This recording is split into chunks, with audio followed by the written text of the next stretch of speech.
Alhamdulillahi wa kafa. Wassalatu wassalamu ala rasulil mujtaba Sayyidina wa habibina wa syafi'ina wa maulana Muhammadinil Mustafa wa ala alihi wa ashabihi wa dhurriyatihi wa kulli man ittaba'al huda. Ashhadu an la ilaha illallah wahdahu la syarika lah wa ashhadu anna Muhammadan abduhu wa rasuluhu la nabiyya wa la rasula ba'dah. Qala Allah Ta'ala fi kitabihil karim, a'udzu billahi minasy syaithanir rajim. Ya ayyuhalladzina amanu taqullaha haqqa tuqatih wa la tamutunna illa wa antum muslimun. Ma'asyiral muslimin, sidang jamaah Jumat yang dimuliakan oleh Allah Subhanahu wa taala. Kemuliaan demi kemuliaan Allah berikan kepada kita.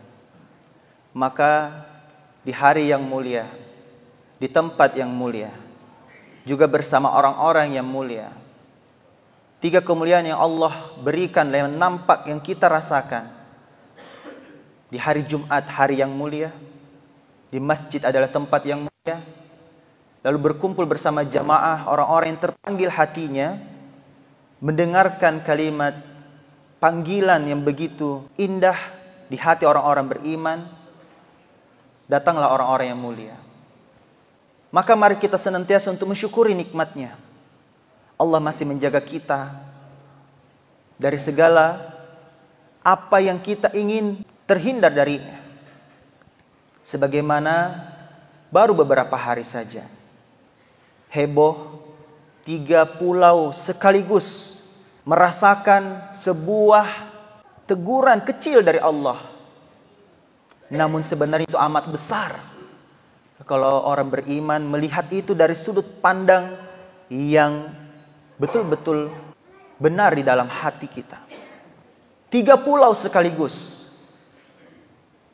Di Pulau NTT, lalu di Pulau Maluku, lalu terasa di Pulau Sulawesi, yang paling nampak di Pulau Selayar. Lihatlah retak-retak bangunan itu, berhamburan manusia. Lihatlah di rumah sakit di Bantaeng itu turun semua dari bangunan rumah sakit. Kepanikan. Alhamdulillah kita masih mensyukuri, kita masih berada di tempat yang tidak terlalu terasa. Namun masih terasa di sebagian tempat dan kecamatan di Makassar, apalagi di Kabupaten Goa. Itu terasa nampak sekali. Kami pun merasakan itu. Naudzubillah, astagfirullah. Kalau kita merenungkan apa yang menjadi penyebab, tentulah kita harus kembali pada ibda binafsi. Mengintrospeksi kembali kepada diri kita masing-masing. Mungkin ada yang salah pada diri kita. Mungkin ada yang salah pada tatanan hidup kita. Maka pada tema khutbah Jumat kali ini, kita back to fitrah. Kita kembali kepada fitrah. Fitrah di sini adalah Islam. Ini adalah agama. Fitrah di sini adalah dinullah.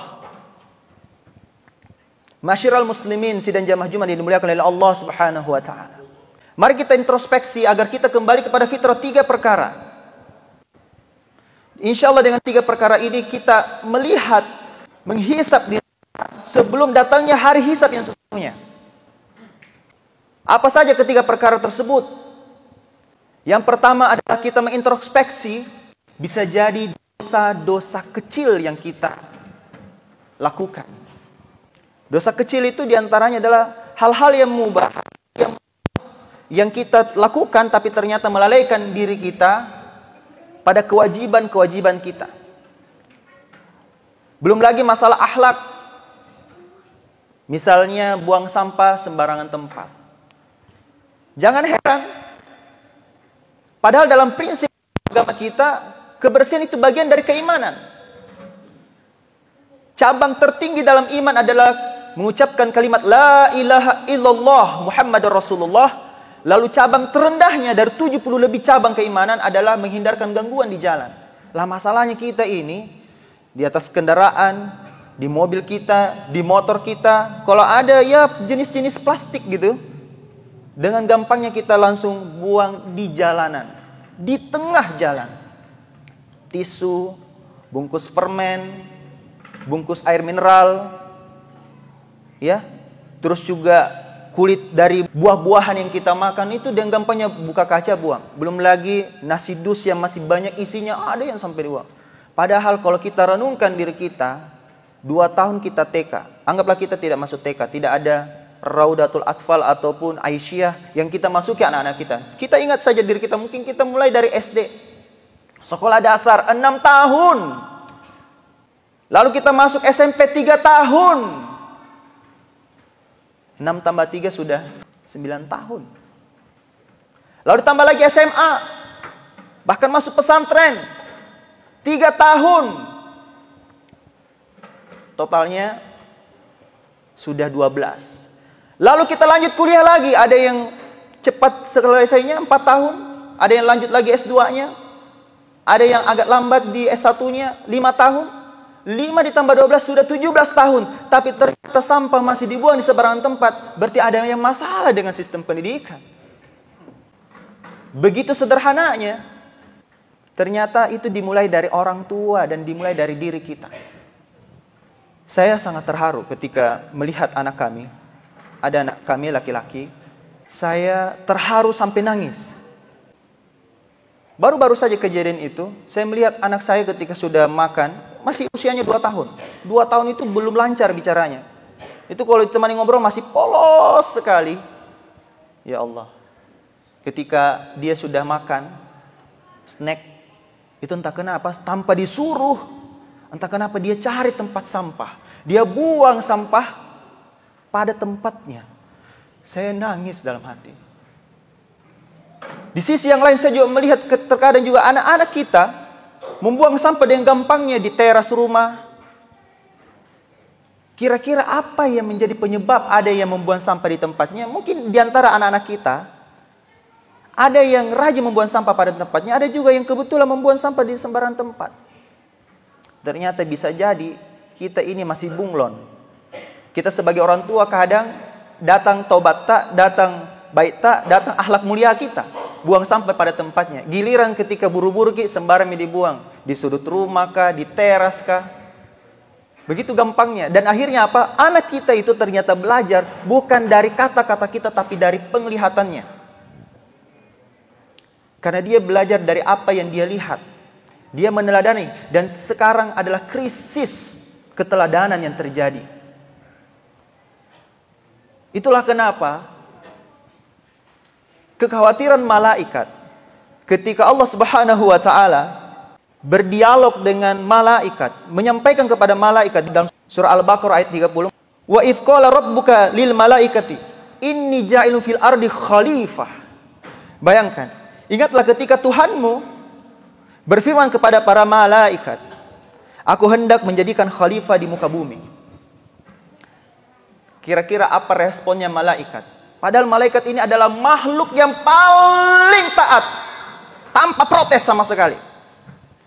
Tapi entah kenapa tiba-tiba nada saat berdialog itu seperti nadanya kayak protes. Malaikat berkata, "Apakah engkau hendak menjadikan orang yang merusak dan menumpahkan darah di muka bumi? Sedangkan kami bertasbih memujimu dan menyucikan nama." Tapi Allah menyampaikan kepada para malaikat, "Sungguh aku mengetahui apa yang kamu tidak ketahui." Artinya apa? Kita diberikan kesempatan oleh Allah Subhanahu wa taala untuk memilih. Pilihan ada di tangan kita. Memilih surga atau neraka, memilih baik atau buruk, memilih sunnah atau yang bukan sunnah, memilih kebaikan atau keburukan. Itu ada di tangan kita. Termasuk kejadian-kejadian kecil, buang sampah pada tempatnya. Ini sederhana sekali. Kita belum membahas perkara yang kedua. Apa perkara yang kedua, jemaah sekalian? Perkara yang kedua adalah dosa-dosa besar yang terjadi. Makanya para ulama ketika terjadi sebuah kejadian LGBT, L itu longsor, G itu gempa, B itu banjir, T itu tsunami. Yang terjadi kali ini tuh baru LGB. Untung tidak terjadi T, tapi banyak yang terjadi T, tertimbun. Rumah-rumah tertimbun akibat longsor, gempa, banjir terjadi. LGBT. Ulama selalu mengingatkan bahwa dari dulu bahwa kalau terjadi bencana bisa jadi ada dosa yang terjadi di sana. Dan dosa yang paling besar adalah dosa kesyirikan, kemusyrikan. Belum lagi dosa-dosa yang lain, riba, perzinaan, perjudian, khamar. Kalau kita sudah melihat di tengah-tengah kita itu dan lebih mendominasi daripada kebaikan, tunggu-tunggu mami. Tunggu-tunggu saja. Yang lucu ketika sudah terjadi bencana, ada saja yang bawa lagi sesajen, mempersembahkan kepada lautan. Nah justru itu lautan setiap hari selalu ingin menghancurkan apa yang ada di depannya. Dia sudah ingin menenggelamkan manusia karena sudah lebih banyak maksiat terjadi. Tapi Allah tahan atas izinnya. Dia pengen sekali meluap. Itulah kenapa kita harus lihat diri kita. Jangan sampai ada kesyirikan di tengah-tengah masyarakat kita. Apalagi di tengah keluarga kita. Jangan sampai itu terjadi malah di rumah kita.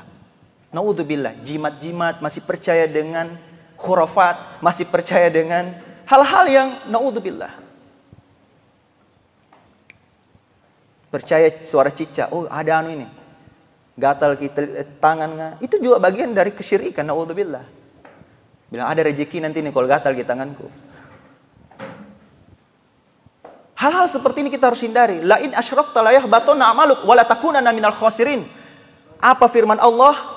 Ini penegasan dari Allah. La in asyrakta, jika engkau berbuat syirik, la in asyrakta la yahbatanna amaluk, maka terhapuslah semua amalanmu. Amalan sedekah kita, amalan sholat kita, bakti kita pada kedua orang tua, semua amal soleh kita terhapus semua.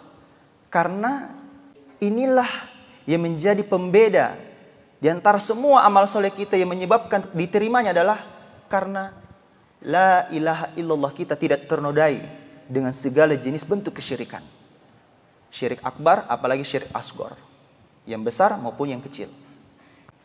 Tentulah kata Allah, la in asyrakta la yahbatanna amaluk wa la takunanna minal khasirin. Sungguh jika engkau berbuat syirik, maka terhapuslah semua amalanmu dan engkau termasuk orang-orang yang merugi. Sungguh kita termasuk orang yang merugi. Naudzubillah min dzalik. Lalu yang terakhir jemaah sekalian, yang ketiga yang menjadi introspeksi kita, kenapa bisa terjadi kedua hal tadi, dosa kecil dan dosa besar sampai kesyirikan? Karena kurangnya dakwah di antara kita. Dakwah ini hukumnya wajib fardu kifayah. Fardu kifayah itu bukan hanya sekedar menyolatkan atau memandikan jenazah, bukan hanya sekedar menjawab salam dari orang yang memberikan salam. Itu fardu kifayah. Tapi ternyata dakwah juga bagian dari fardu kifayah. Ketika lebih sedikit yang berdakwah dibandingkan yang bermaksiat untuk mengingatkan mereka, maka tunggu saja peringatan-peringatan dari Allah. Makanya jangan heran firman Allah dalam surah Ar-Rum ayat 41 barulah sampai kepada kita. Zaharul fasadu fil barri wal bahri bima kasabat aydin nas liyudhiqahum ba'dal ladzina amilu la'allahum yarji'un. Kalau kita perhatikan telah nampak kerusakan dan dirata akibat dari tangan-tangan manusia. Supaya apa? Allah menghendaki agar mereka merasakan sebahagian. Kata ini kalau dalam bisnis disebut dengan down payment. Kalau bahasanya kita DP. Allah akan merasakan kepada mereka sebahagian atas perbuatan mereka. Supaya apa?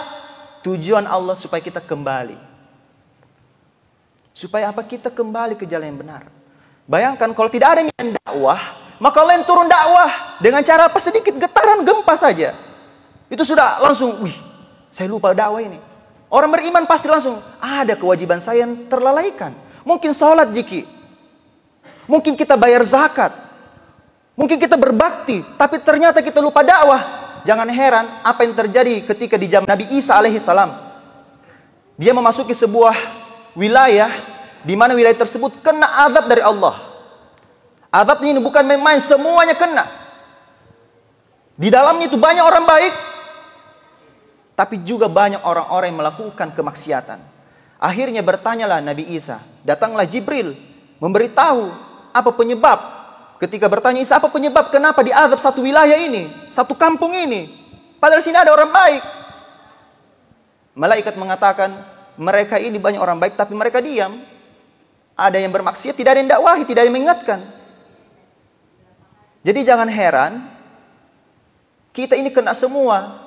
Gempa itu tidak bisa pilih-pilih ini orang baik ini, jadi tidak kasih getar di bagian rumahnya. Tidak, kena semua. Tsunami, apakah dia bisa pilih-pilih? Ketika ada misalnya rumah, di sana orang soleh, rajin sholat, tiba-tiba belok itu tsunami, belum tentu.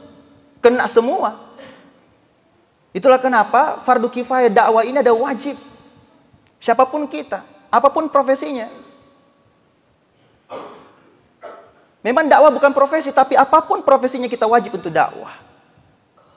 Siapapun, di kantor kita, di tempat usaha kita, di bisnis kita, di sekolah kita, kita wajib untuk saling mengingatkan. Bukankah itu bagian dari orang-orang yang tidak merugi? Bukankah Allah telah menegaskan, wal asr, sungguh merugi seluruh manusia. Bayangkan, innal insana lafi khusr, semua manusia dalam keadaan merugi. Allah bersumpah atas nama waktu, kecuali orang beriman, beramal soleh, watawasau bil haqqo, saling mengingatkan dalam kebenaran. Nah sayangnya kita ini ketika mau mengingatkan, kadang cuma mau amar ma'ruf tapi lupa nahi mungkar. Dakwahnya kita mau yang lembut, halus-halus saja. Tapi ketika kemaksiatan itu terjadi, kita harus sampaikan bahwa itu memang salah. Amar ma'rufnya iya, tapi nahi mungkarnya tidak. Padahal Allah sudah jelaskan amar ma'ruf nahi mungkar. Wa tu'minuna billah. Itulah yang menjadi syarat, insya Allah Allah subhanahu wa ta'ala akan memberikan kesejahteraan, ketentraman kepada kita semua. Sebagai penutup, ada sebuah ayat di dalam Quran. Allah subhanahu wa ta'ala mengingatkan kepada kita semua dalam surah Al-A'raf ayat 96. Ayat penutup ini mudah-mudahan menjadi renungan besar kita. Kalau kita ingin sejahtera di dunia dan akhirat, apalagi di dunia ini kita berusaha berbisnis, maka lihatlah, dengarkanlah, renungkanlah. Allah berfirman, "Walau anna ahlal qura amanu wattaqaw lafatahna 'alaihim barakatim minas sama'i wal ard." Dan sekiranya penduduk negeri beriman dan bertakwa, sebuah penduduk beriman dan bertakwa, pasti kata Allah, niscaya kami akan melimpahkan kepada mereka keberkahan dari langit dan dari bumi. Tetapi ternyata mereka mendustakan ayat-ayat Allah, maka kami siksa mereka sesuai apa yang telah mereka kerjakan. Barakallahu lakum fil Qur'anil Karim wa nafa'ni wa iyyakum fihi minal ayati wa dzikril hakim wa taqabbala minna wa minkum tilawatahu innahu wal ghafurur rahim.